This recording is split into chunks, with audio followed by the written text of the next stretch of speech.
Hello and welcome to the Prezi I created for eci832, Digital Citizenship and Media Literacy. This is my summary of learning and I'm Courtney Leonard.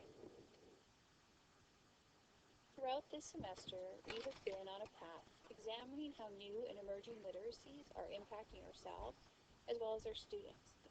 Identity is an ever-evolving understanding of who we are, both in the digital world as well as in life. Always pursuing throughout the class the central question of what it means to be a good digital citizen and how best to implement digital citizenship in K-12 classrooms. This term, we made our learning visible by first participating in blogging and using our blogs to reflect on some of the class discussions and topics that have come up. We also have shared through our professional learning network in Google Plus and in Twitter, additional resources that we've found to use throughout the term. As I reflect back on the semester, I feel like we've had great discussion, been exposed to several different concepts that maybe were new to lots of us, but have really taken away some common understandings, and I've broken them down into three categories. The medium is the message, Brave New World of Learning, and belonging in a participatory culture. Medium is the message. What did McLuhan mean by this? The way that we represent ourselves online as well as offline influences the message that we give the world. As well, how we see the world around us is influenced by the medium in which we receive it. In the past, our digital lives could be separate from our personal lives or professional. But now the lines are very often overlapping. Professionally, it is impossible to remain offline, and personally, online has become a place for us to connect with our friends and family. The reality is that everything we do online leaves a footprint for people to see. So I must, as a professional, be constantly aware of my digital identity and how it casts a light on me as a person. Professionally, the internet gives me ways to connect with people in a professional learning network that I may never meet face-to-face. Their perception of me will be influenced by my digital identity. David White talked about how we all will move through a continuum of being a digital resident or digital visitor.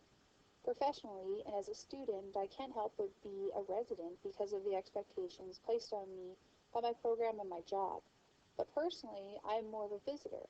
Like a visitor, you go and participate in the places and spaces that are meaningful or enjoyable to you. In the classroom, this idea of residents and visitors is twofold. We might expect our students to become residents of a space. For example, in my digital project, students were expected to contribute on Twitter to a hashtag where there was outlined criteria for them to complete. But many of them remained visitors to the space. They did what was expected, but did not engage with the aspects that would lead to further participation. We, as teachers, have to meet students and parents at a level that is sensitive to where they are and challenging them to engage further.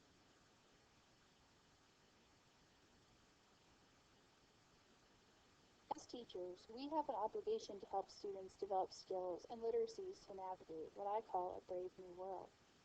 The new digital literacies are a set of skills that students will need to function in today's digital world.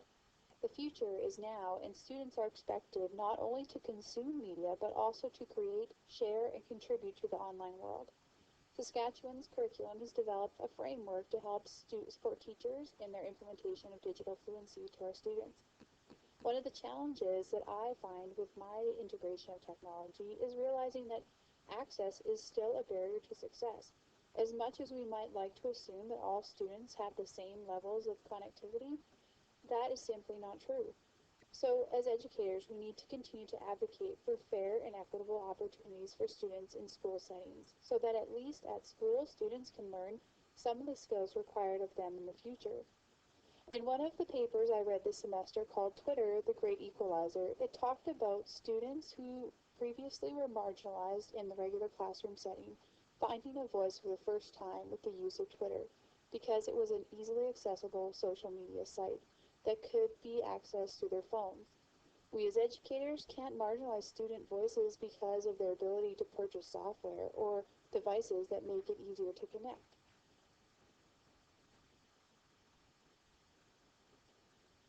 As an educator, I see my role as presenting to students a balance of both the freedom that connecting online can provide and the consequences of bad choices online. I want my students to understand that online people are connecting with one another in positive ways. They are learning, questioning, and finding belonging in spaces that before they wouldn't have found. Rhizomatic learning, personal learning environments, remixing, MOOCs are all examples of positive learning and belonging opportunities that exist for them online. But it is also my job to help guide them.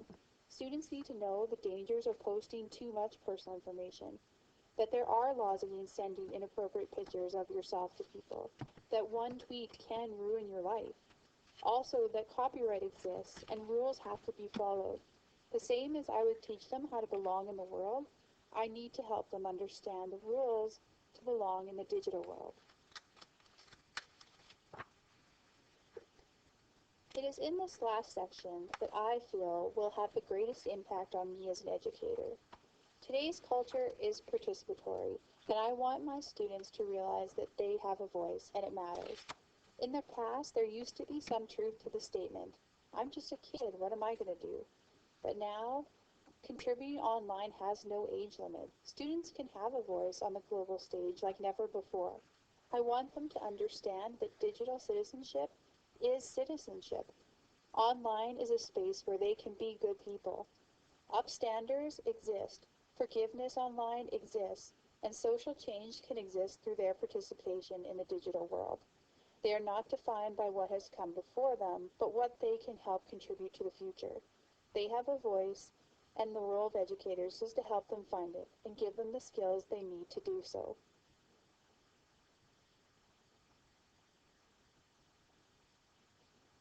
This concludes my summary of learning for ECNI 832. Thanks so much for watching.